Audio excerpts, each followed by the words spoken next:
Muito bom dia a todos. Meu nome é Oswaldo Sereia e estamos aqui em mais uma live falando sobre espiritualidade. Na semana passada, nós falamos sobre ecologia e algumas pessoas questionaram sobre vegetarianismo. Teria o vegetarianismo alguma relação com a espiritualidade? Ou seja, o fato de sermos vegetarianos nos torna mais espiritualizados ou não existe nenhuma relação entre a espiritualidade e o vegetarianismo? Muitas pessoas aderem ao vegetarianismo sob a crença de que tornar-se vegetariano estaria elevando-os espiritualmente. Existe alguma lógica nesse pensamento? Vamos começar a nossa análise falando do livro Há 2000 anos, ditada pelo Espírito Emmanuel na mediunidade de Francisco Cândido Xavier, o nosso querido Chico Xavier. Esse é o primeiro livro da série histórica de Emmanuel, e ele narra uma das encarnações anterior de Emmanuel como Públio Lentulus Cornélius, um senador romano, e o desdobramento espiritual nesse período, envolvendo famílias e amigos. É relatado o desdobramento espiritual no qual ele faz uma visita ao planeta Marte, que é um mundo mais avançado, moral e espiritualmente do que a Terra. E nessa visita há a observação sobre a alimentação e o relacionamento com os animais. Mas antes de dar seguimento, as pessoas não familiarizadas com a questão relativa à matéria versus espiritualidade, bem como os céticos, eu gostaria de falar um pouco sobre essa questão de vida no planeta Marte. Muitas pessoas podem estar achando que isso é divagação. Olha, nós já mandamos, já temos imagens de lá, já mandamos sondas até lá, nós já temos todo um mapeamento e não existe vida em Marte. E eu concordo com as pessoas que pensam assim, porque eu já pensei dessa forma também. Quando eu li os mesmos livros que falavam de vida em Marte, eu imaginava, gente, que besteira. Já vimos lá, já fomos até lá, já constatamos que não existe vida. E para contrapor a essa ideia, nós temos que observar que nessa fase espiritual mais primitiva que nós nos encontramos, existe uma conectividade muito forte com a matéria densa. E existe uma dificuldade muito grande de vermos e sentirmos aquilo que não faz parte dessa matéria densa. Se temos como exemplo, e é uma ideia bastante aceita, nós temos ao nosso redor espíritos guias, espíritos que nos auxiliam, e nós temos obsessores, e nós não conseguimos vê-los, exceto pessoas que tenham mediunidade para tanto. Então, esses espíritos estão aí, nós não vemos, porque nós estamos conectados a essa matéria densa. Quando nós falamos em colônias espirituais, isso está orbitando a nossa crosta. Nós tivemos o caso famoso do Nosso Lar, foi trazido aos cinemas. Nosso Lar está sobre a cidade do Rio de Janeiro. Quantos aviões passaram por ali? Imagens de satélite, imagens aéreas, quanta coisa nós temos e nós não conseguimos registrar essas colônias. Porque todos os nossos equipamentos são materiais. A nossa visão é uma visão focada na matéria densa. Então nós não conseguimos enxergar. Da mesma forma que nós não enxergamos essas colônias espirituais ao redor da crosta, nós não enxergamos vida em nenhum outro planeta que não seja o nosso. Então, os espíritos mais avançados, eles vão animando corpos cada vez menos densos e vai tendo essa libertação dessa verdadeira prisão material. Portanto, espíritos habitam todos os planetas. Isso a literatura traz, que todos esses corpos celestes são habitados por espíritos. Inclusive as estrelas como o Sol. E aí você pode questionar, gente, mas o Sol é muito quente, não dá para se ter vida lá. Esses espíritos mais evoluídos, eles não interagem com a matéria densa que existe. Então o que existe lá é simplesmente uma concentração energética. A respeito de ser calor, frio ou qualquer outra coisa. A conectividade espiritual não se dá com a matéria, mas sim com a energia. Eu antes, como eu disse aqui, antes de eu entender essa lógica, eu era um crítico também dessa possibilidade. Então respeito as pessoas que pensam dessa forma, mas a despeito de nós acreditarmos ou não nisso, não vai mudar essa realidade. Ou seja, se existe vida nesse planeta, não é a nossa crença que vai mudar, e de igual forma, se não existir, não é a nossa crença. Mas existe lógicas muito grandes, existem muitas informações trazidas pela espiritualidade dando conta dessa possibilidade. Bom, vamos falar mais profundamente sobre isso oportunamente. Tá? Não é o nosso assunto agora. Eu fiz até esse parente, essa ressalva, para não ser visto como ignorante frente aos avanços científicos e tecnológicos. Estamos aqui falando sobre a ótica espiritual que não desafia a ciência, antes caminha ao lado dela.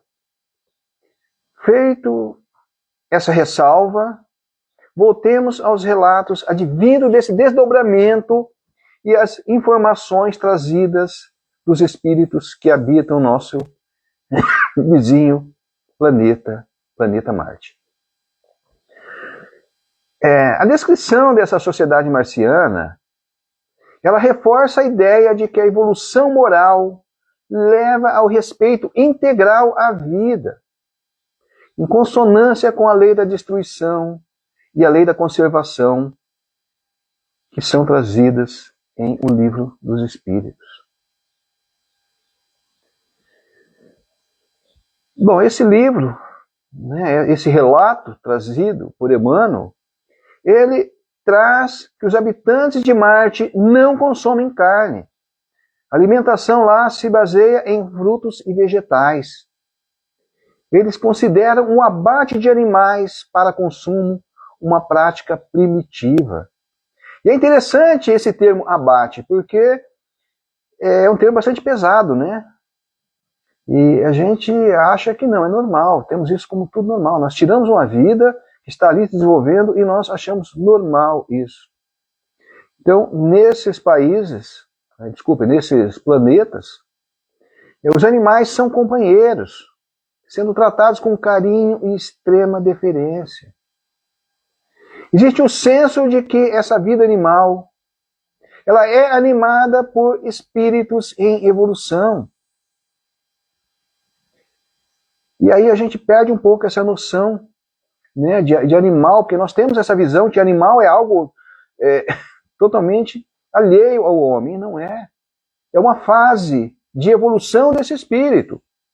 E o homem, sendo o mais evoluído, deve ser o protetor e guia, e não o seu predador. E veja bem, é bem colocado esse termo predador, porque quando nós matamos um animal para nos alimentar, nós estamos sendo predadores desse animal. Quando a gente vê na natureza esse termo predador, a gente tem a impressão de que é um termo bastante pesado, né, predador, mas o que nós fazemos é isso, é predação.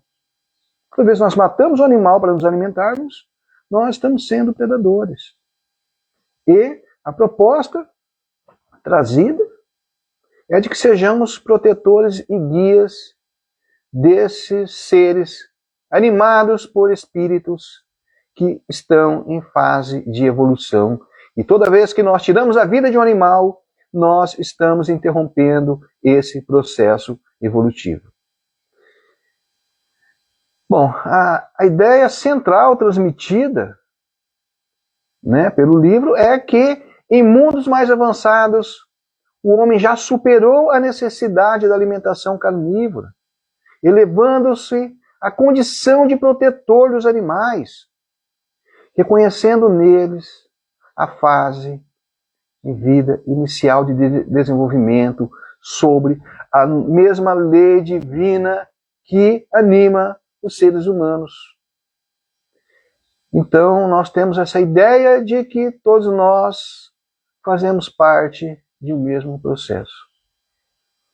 Essa passagem por si só seria o suficiente para fundamentar a relação entre o vegetarianismo e a ética animal à luz da doutrina espírita.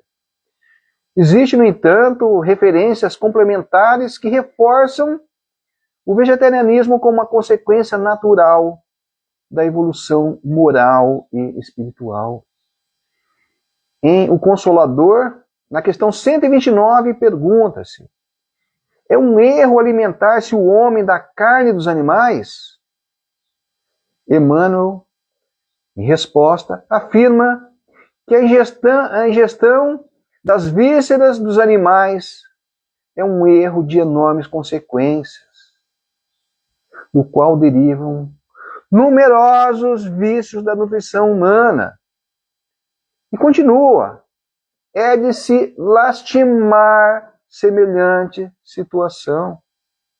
Ou seja, aquilo que nós vemos às vezes como status, nós vamos lá, vamos comprar uma carne cara e nós postamos nas redes sociais, na verdade é uma situação lastimável. É de se ter pena que ainda estejamos nessa fase. Porém, nota que a resposta não proíbe a ingestão de carne. Aliás, o Espiritismo nada proíbe. O que ele traz é essa lei de causa e efeito. E no caso de Emmanuel, nesse livro, ele classifica a ingestão de carne como um erro, com enormes consequências, indicando um caminho mais elevado a seguir, que é o não consumo à carne. Em Cartas e Crônicas, ditadas pelo espírito Irmão X, lembrando que o Irmão X é o pseudônimo de Humberto de Campos. Ele é ainda mais enfático. Ele alerta que a renovação dos costumes deve começar pelo prato de cada dia. Ou seja, Humberto de Campos, ele traz que, quando nós pensamos em evolução, nós devemos começar pela nossa alimentação. E ele usa a frase: diminua gradativamente a volúpia de comer a carne dos animais. O cemitério na barriga, isso mesmo, ele usa o termo, cemitério na barriga é um tormento depois da grande transição. Na série A Vida no Mundo Espiritual, ditada por André Luiz, também ele descreve a alimentação dos desencarnados em colônias espirituais mais elevadas. Disse André Luiz que a alimentação dos espíritos em colônias como nosso lar é primariamente fluídica, energética, ou baseada em frutas, sucos e sopas leves, às vezes chamados de alimentos eterizados, mostrando que a alimentação sem carne é a norma em esferas superiores e que o consumo de alimentos vegetais é o ideal para o equilíbrio do corpo espiritual, nosso psicossoma. Ainda que o Livro dos Espíritos não proíba taxativamente o consumo de carne, ele traz limites éticos para tanto. Na questão 735, 735, pergunta-se se a destruição dos animais motivadas pela necessidade que o homem tem de alimentar-se é um ato contrário à lei de Deus. Em resposta, a espiritualidade estabelece o limite ético da destruição, ao afirmar que só é a destruição que excede os limites da necessidade. Então, estabelece a necessidade como o limite ético da destruição. E se levarmos isso em conta, nós vamos rever completamente a nossa relação com o planeta. Não só em relação ao consumo de carne animal, mas também em relação à natureza como um todo. Pois toda essa destruição da natureza que nós vemos hoje, ela é consequência desse excesso de estarmos explorando a natureza além daquilo que nós necessitamos. E assim podemos entender que toda destruição que não visa a satisfação de uma necessidade legítima é uma violação da lei divina. E aqui, então, estabelecemos uma relação forte entre a espiritualidade e essas práticas, né? Não só a questão do vegetarianismo, mas toda a prática de nossa relação com a natureza. Então, essa violação da lei divina, ele é um princípio que se aplica não só aos animais, mas a toda a natureza e seus recursos. O que nos leva a mudar a nossa postura em relação ao meio ambiente. E não me leve a mal os pescadores e caçadores, mas precisamos refazer uma análise de consciência à luz da espiritualidade. Em sua riqueza de conteúdos, o Livro dos Espíritos, como uma constituição, ele traz princípios. Analogicamente, eu gosto de fazer uma comparação do Livro dos Espíritos com a Constituição de um país. A Constituição, ele traz o que nós chamamos de princípios constitucionais. E nós podemos analisar toda a nossa vida, toda a nossa relação em sociedade à luz desses princípios trazidos pela Constituição. Por isso que muitas vezes nós interpretamos os fatos não com base em leis específicas, em regras específicas, mas com base nesses princípios. E o Livro dos Espíritos, no que se refere à espiritualidade, ele traz muitos princípios. E um dos princípios trazidos é a lei de destruição. A espiritualidade afirma que a necessidade de destruição, como a pesca, a caça, o abate, diminuirá à medida que o espírito se aperfeiçoa. O horror ao sangue e a crueldade é um sinal de progresso moral. E eu aqui, mais uma vez, peço desculpa aos pescadores, né? Eu critico muito a questão da pesca, porque está destruindo uma vida, né? E a troco de uma diversão. Porque a pessoa não vai pescar porque ela está passando fome, ela está precisando do alimento. Não, ela vai por diversão. Então, a diversão da pessoa é tirar a vida de um outro ser. E aí existem aquelas pessoas que dizem que não, mas eu faço a pesca esportiva. Ou seja, eu tiro um peixe da água, rasgo as bocas dele, né? Causa um ferimento grave, que muitas vezes ele acaba morrendo por conta daquele sofrimento. E eu devolvo ele, solto ele de novo. Deixa ele morrer lá, eu não vou ser culpado da morte. Então, me desculpem os pescadores, mas eu tenho sido bastante enfático nessas questões, porque é uma coisa totalmente cultural nossa. Né? Nós temos muitas pessoas que a principal diversão da vida dela é a pesca. E muitas vezes, na maioria, afinal, não é para se alimentar. Bom, deixa eu voltar ao assunto, né? Nós temos aí, eu falei de princípios, né? Então nós temos um outro princípio que nós podemos abstrair de O Livro dos Espíritos, que é a lei do amor e caridade. Nesse ponto, a espiritualidade traz que a elevação do homem à categoria de protetor dos animais, ao invés de predador, é o imperativo moral do amor a todas as criaturas. Ou seja, a lei do amor e caridade praticada, ela nos conduz a essa transformação de deixarmos de ser predadores para tornarmos-nos protetores dos animais. A grande conclusão que a gente tira é que o Espiritismo vê a abstenção de carne não como um dogma ou sacrifício religioso, como é visto na questão 724 do Livro dos Espíritos, mas sim um passo evolutivo individual. Na questão 724, isso. Pergunta se seria meritório abster-se o homem da alimentação animal ou de qualquer outra por expiação. Responde a espiritualidade, sim.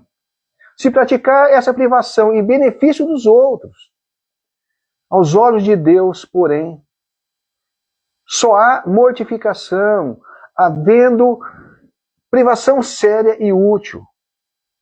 Por isso é que qualificamos de hipócritas essas práticas. Nós precisamos entender, ou seja, o que nós podemos abstrair disso? Existem algumas hipocrisias, eu não quero entrar muito nos méritos para não ser chato com algumas práticas, né, religiosas que fazem, às vezes, a abstinência de comer carne em determinado período como sendo uma verdadeira barganha, porque aí Deus vai olhar para mim de uma forma diferente, porque se eu comer carne nesse período, Deus vai me castigar. E não existe isso. Ao contrário, por essa resposta, podemos concluir que o simples fato de deixar de comer carne por um determinado período, ou mesmo por toda a vida, não pode servir de barganha com Deus para estar em melhores condições com a espiritualidade. O que conta de fato é a motivação da privação, que haveria de ser o respeito à vida animal, o sentimento de compaixão para com a vida e o sofrimento desse ser que, como nós, foi criado por Deus. E nesse contexto, eu questiono a lógica. Tá? Com a lógica de agradar a Deus, abstendo-se de ingerir uma determinada carne. Eu não como carne desse animal, eu como só carne de determinada cor. Como se Deus tivesse predileção por um animal em relação ao outro. Como tivesse predileção de uma cor em relação à outra. Isso são criações humanas. Faz parte dos dogmas de muitas religiões. E como a gente tem visto insistentemente por aqui, esses dogmas não levam à elevação espiritual. Nada tem a ver com espiritualidade. São criações humanas. E que não guardam, assim, relação nenhuma com agradar ou não agradar a Deus. Com, Deus, eu vou estar de bem com Deus se eu fizer isso ou aquilo. Não. O que importa é, de fato, a nossa elevação espiritual.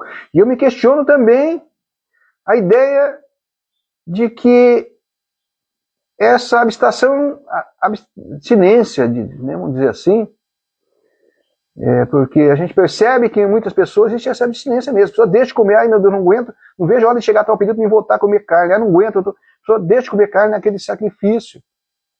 E eu questiono se isso estaria agradando a Deus sem que houvesse qualquer sentimento de compaixão e respeito à vida animal. Pois essa compaixão e o respeito à vida animal é o que justifica a gente deixar de se alimentar de animais. Bom, vocês poderão também se contrapor, né? Mas Cristo alimentava-se de peixe e até contribuiu com a pesca de seus discípulos. Nós tivemos aí duas pescas milagrosas, né? Uma antes e outra depois da ressurreição, que são tratados em Lucas, capítulo 5, versículo 1 a 11, 1 a 11, e João, capítulo 21, versículo 1 a 14. Me desculpe se eu estiver errado. Bom, aí vocês podem dizer, então, mas está errado, porque na Bíblia fala isso. Eu novamente me reporto à questão 735 do Livro dos Espíritos, que é a necessidade. Ali existia uma necessidade real de alimentação. Cristo viveu numa região bastante árida, né? Podemos dizer totalmente hostil, e a pesca era uma das poucas formas de sobrevivência, o que justificava a sua prática, e o que já não mais se justifica nos dias de hoje. Alimentos de qualquer natureza chegam-nos de qualquer parte do planeta, graças ao nosso avanço tecnológico, avanço social. Então não mais se justifica essa prática tida como primitiva. E de fato era. Lembrando que Cristo veio no momento em que o nosso planeta deixava de ser um planeta primitivo para entrar num período de provas e expiações. Ou seja, podemos dizer que muito do que se praticou naquele período se refere a um primitivismo da nossa evolução. Bom, conforme dito até aqui, o não se alimentar com animais, ele tem uma relação com a evolução da sociedade e a necessidade de proteína animal vai diminuindo à medida que avança a sociedade. E, sendo assim, nós podemos imaginar que nas sociedades mais evoluídas, essas práticas diminuam. Nós estamos aqui agora saindo nesse momento de transição, onde nós estamos deixando esse mundo de provas e expiações para entrar no mundo de regeneração. E a grande lógica é que, nesse mundo de regeneração, nós vamos abolindo essas práticas de nos alimentarmos de animais como consequência da nossa evolução. Bom,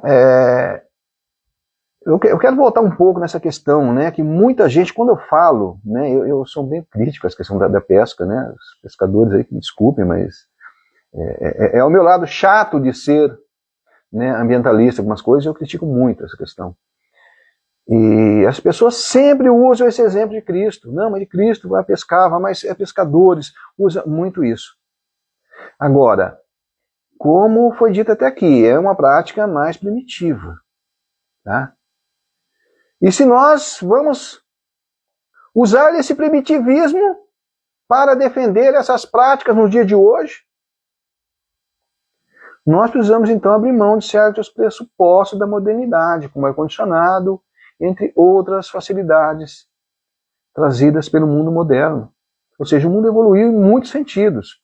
Nós não podemos aqui pegar aquilo que é interessante para nossas premissas e buscar no primitivismo aquilo que vem defender as nossas teses. A gente precisa ter coerência no pensamento. Muitas pessoas deixam de comer carne pela ideia equivocada de que assim estariam evoluindo espiritualmente. E a lógica é totalmente inversa. Chico Xavier disse que não é deixando de comer carnes que o ser humano se espiritualiza. É se espiritualizando que ele deixa de comer carnes. Então, o que nós temos aqui? Essa frase de Chico Xavier deixa claro a distinção entre causa e consequência. Então eu vou deixar de comer carne e pelo fato de eu deixar de comer carne eu estou evoluindo espiritualmente. Não. Decididamente não. O deixar de comer carne ele é uma consequência da nossa evolução espiritual. É a nossa evolução espiritual que vai gerar em nós o sentimento de compaixão a esses seres, a ponto de não mais tirar a vida para nos alimentar. Essa é a grande lógica. O vegetarianismo é um objetivo moral que cada indivíduo deve buscar no seu ritmo, movido pela compaixão. Tipo que não é uma barganha com Deus. Não, então eu estou comendo carne, então Deus vai dar para mim. Não. Porque eu preciso me elevar espiritualmente. Essa é a ideia. Então, é preciso criar dentro de mim esse sentimento de compaixão e criar consciência de que o corpo um dia não mais precisará dessa forma de nutrição. Mas isso as pessoas vão chegando a seu tempo. Não adianta também, eu assisti esse vídeo agora, não, a partir de agora eu não como mais carne e fico naquele sofrimento. Não adianta.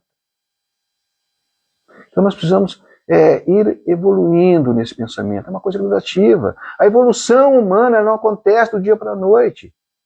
Quantas encarnações nós estamos aqui para vencer, às vezes, algum vício moral que nós temos? Existem vícios que levam aí várias encarnações. O que nós precisamos é ter essa consciência, ter esse objetivo e caminharmos nesse objetivo. E eu, para não ser hipócrita, tá? Não ser taxado de hipócrita, não ser, eu me alimento de carne. Tá? Não sou ainda vegetariano, embora eu sempre digo para as pessoas, eu ainda vou virar um vegetariano. Eu sinto em meu íntimo que eu vou virar, mas ainda evito bastante a carne, mas a gente ainda tem aquela, né, para mim churrasco, as coisas que eu gosto bastante, mas a gente vai evoluindo nesse sentido, a gente vai diminuindo aos poucos. Né, nós temos algumas práticas que a gente sabe que não faz bem.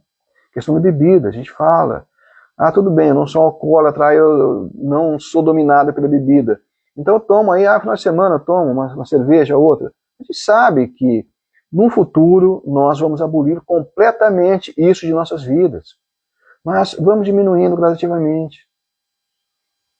E a nossa evolução fará com que nós atinjamos esses objetivos. Bom, para finalizar, eu quero dizer que o Espiritismo não é contrário, o Espiritismo ele é contrário a toda forma de radicalismo. Tá? Quem conhece a doutrina sabe que não existe radicalismo no Espiritismo. Por entender que nós somos seres em fase de evolução. Ou seja, nós não somos evoluídos ainda. Nascemos, somos criados, né? Nosso espírito foi criado simples e ignorante, com um destino inevitável que é a perfeição. E nós estamos no meio do caminho. Então nós não somos perfeitos ainda. Já não somos mais aquele espírito simples e ignorante de outrora, mas não somos ainda aquele espírito evoluído que nós almejamos. Estamos no meio do caminho, estamos evoluindo. Cada um a seu ritmo. E, portanto, não podemos endemonizar aqueles que se alimentam de carne. E tampouco a nós mesmos pelo impulso que temos de nos alimentar de carne. Por que eu estou dizendo isso? Então eu vejo uma pessoa que se alimenta de carne, eu vou criticar essa pessoa, eu vou falar mal, eu vou, porque essa pessoa não é evoluída. Não, não é assim. Cada um tem o seu tempo. E também sejamos generosos conosco mesmo. Às vezes, olha, eu pretendo, já vegetariano, eu estou diminuindo, né, o consumo de carne, mas eu estou a caminho ainda, todos, né, então a gente tem que ter essa visão, olhar para o eu e dizer, olha, não sou perfeito ainda, eu estou caminhando para a perfeição. Para a gente não diminuir a nossa autoestima, né, a ponto de nos acharmos, e também não sermos hipócritas por defender uma coisa e praticar outra. Estamos a caminho. É importante isso. Nós precisamos adquirir a consciência de que devemos evitar, tanto quanto possível, o consumo de carnes, avançando a nosso tempo nesse caminho. E o objetivo almejado pode se dar nessa ou em encarnações futuras. Então, nós não vamos chegar à perfeição numa única encarnação. Então, nós temos muito caminho pela frente. Né? Aqueles que acham que não, eu já evolui bastante, não vou mais encarnar na Terra, tem uma péssima notícia. Quem não vai encarnar na Terra é os espíritos muito, muito atrasados, que serão degradados. Do resto, todos nós vamos reencarnar aqui, e nós temos ainda uma longa jornada evolutiva. Mesmo espíritos mais avançados, já falamos sobre isso aqui, né? Nós temos aí o Emmanuel, já está encarnado na Terra há 26 anos. Francisco de Assis, Joana de Ângeles estão se preparando para encarnarem na Terra. Então, é mulher de engano achar que nós evoluímos. Bom, a literatura espírita ela traz que esses relatos, né, traz vários relatos que levam à ideia de que nós teremos muitas encarnações para vencer esses vícios morais que nós temos, para vencer a nossa imperfeição. Então, como eu disse aqui, vamos ter paciência e buscar evoluir a cada dia, né? Sem querer esse desespero de achar que eu vou dormir perfeito, vou acordar perfeito, que não é assim. Então, portanto, né, nós não sejamos intolerantes com os outros e nem conosco mesmo. Mas vamos buscando a nossa melhora e semeando ideias. É assim que mudamos a sociedade e a nós mesmos. Nunca devemos traçar metas impossíveis de serem alcançadas, mas busquemos a nossa melhora a cada dia. E se assim fizermos, ao final dessa existência nós teremos um avanço muito, muito grande. Muito maior do que nós podemos imaginar. Então, importante é isso. É a gente ter essa ideia de vamos procurar ser hoje melhor do que fomos ontem, que amanhã procuremos ser melhor do que somos hoje, e assim vamos nesse processo evolutivo. Portanto, sigamos em frente e boa sorte a todos nós nessa empreitada. Bom, vamos encerrar por aqui. Semana que vem nós retornamos, né, nesse mesmo horário, segunda-feira, às 7 da manhã, com um novo assunto relacionado à espiritualidade. Então, até lá e muito obrigado a todos pela paciência.